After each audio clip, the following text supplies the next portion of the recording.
Et la mairie de Libreville qui vient de procéder au lancement de la première phase de l'opération d'adressage, une première étape de matérialisation qui couvre les premiers et deuxièmes arrondissements de la capitale gabonaise. Charline Orampirambini et Francis Ngomo pour les détails.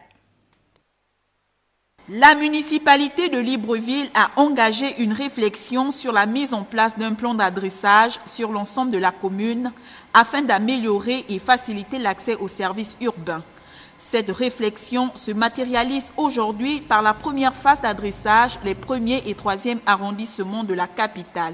Ici, les principales artères et les voies secondaires ont désormais un nom de référence tiré des personnalités qui ont marqué les esprits. On a fait un premier travail qui était de codifier toutes les voies de la capitale, toutes les voies de Libreville. Nous passons à la phase de pose de plaques avec les noms qui ont été proposés par le bureau du conseil municipal afin de donner des noms à toutes les voies de Libreville. Tous les numéros, tous les codes que vous avez vus au niveau des voies de Libreville vont être désormais remplacés par les noms de rues.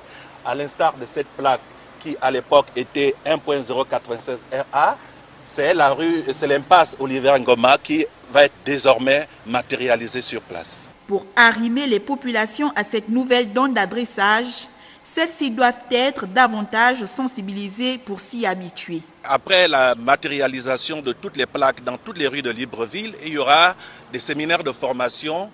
On va essayer d'expliquer aux populations comment utiliser son adresse. Et puis après, ça va être les transporteurs. Les transporteurs, il faudra leur expliquer où sont les voies de Libreville, où sont les noms, de façon à ce que tout le monde puisse s'orienter convenablement. L'adressage de la commune de Libreville, financé par la mairie de la dite ville et l'association des maires francophones, aura sans doute le mérite de mieux gérer la commune, d'avoir un meilleur sens de l'orientation digne d'un GPS et d'améliorer les services publics.